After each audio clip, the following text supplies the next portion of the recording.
నాగర్ కర్నూలు జిల్లా దోమలపెంట దగ్గరలోని శ్రీశైలం ఎడమగట్టు కాలువ ఎస్ఎల్బీసీ టన్నెల్ దగ్గర సహాయక చర్యలు ముమ్మరంగా కొనసాగుతున్నాయి. సొరంగంలో చిక్కుకుపోయిన 8 మంది కార్మికులను రక్షించేందుకు అధికారులు తీవ్ర ప్రయత్నాలు చేస్తున్నారు.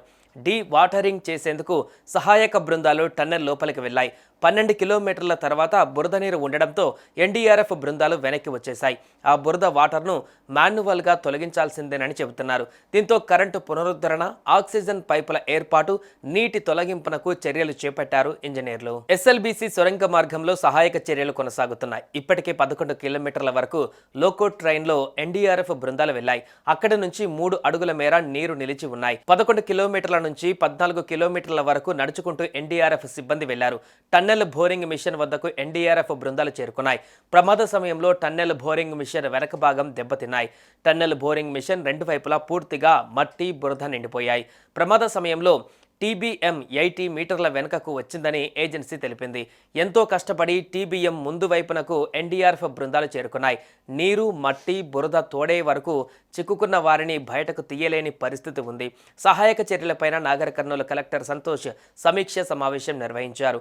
ఇందులో హైడ్రా కమిషనర్ రంగనాథ్ పాల్గొన్నారు. ప్రమాదం జరిగిన ఎస్ఎల్బీసీ టన్నెల్ వద్దకు చేరుకున్న హైడ్రా, డీఆర్ఎఫ్ బృందాలు సహాయక చర్యలను ముమ్మరం చేశాయి. ప్రభుత్వ ప్రధాన కార్యదర్శి సిఎస్ శాంతికుమారి ఆదేశాలతో హైడ్రా రెస్క్యూ టీమ్స్ సహాయక చర్యలలో నిమగ్నమయ్యాయి. సంఘటనా స్థలంలో ఇతర అధికారులతో కలిసి కమిషనర్ రంగనాథ్ పరిస్థితిని సమీక్షిస్తున్నారు. మరోవైపు దోమలకుంట ఎస్ఎల్బీసీ టన్నెల్ వద్దకు మంత్రులు ఉత్తమ్ కుమార్ రెడ్డి, జూపల్లి కృష్ణారావు చేరుకున్నారు. ఇదిలా ఉంటే సిబ్బంది షిఫ్టుల వారీగా పనిచేస్తున్నారు. రక్షణ చర్యలపైన అధికారులు సమీక్ష సమావేశం ఏర్పాటు చేశారు. జిల్లా కలెక్టర్ మానిటరింగ్ చేస్తున్నారు. సహాయక చర్యలను పర్యవేక్షించి అధికారులతో సమీక్ష నిర్వహించారు మంత్రులు ఉత్తమ్, జూపల్లి. సహాయక చర్యలపైన దిశానిర్దేశం చేశారు.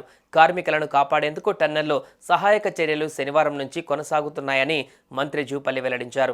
రెస్క్యూ టీములు రాత్రి నుంచి అక్కడే పనిచేస్తున్నాయని చెప్పారు. సొరంగం లోపలికి ఆక్సిజన్ పంపుతున్నామని, వాటర్ తోడేసే పనులు నిరంతరం కొనసాగుతున్నాయని మంత్రి వెల్లడించారు.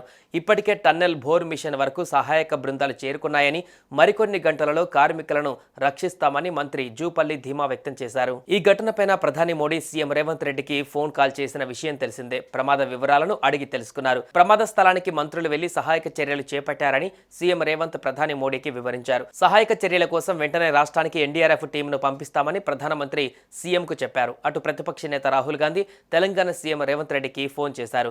ఈ ఘటనపైన రాహుల్ గాంధీ ఆరా తీశారు. జరిగిన ప్రమాదానికి సంబంధించి పూర్తి వివరాలు రాహుల్ గాంధీకి సీఎం రేవంత్ రెడ్డి ఫోన్లో వివరించారు. సొరంగంలో 8 మంది చిక్కుకున్నారని, వారిని కాపాడేందుకు తగిన సహాయక చర్యలు చేపడుతున్నారని సీఎం రాహుల్ గాంధీకి వివరించారు.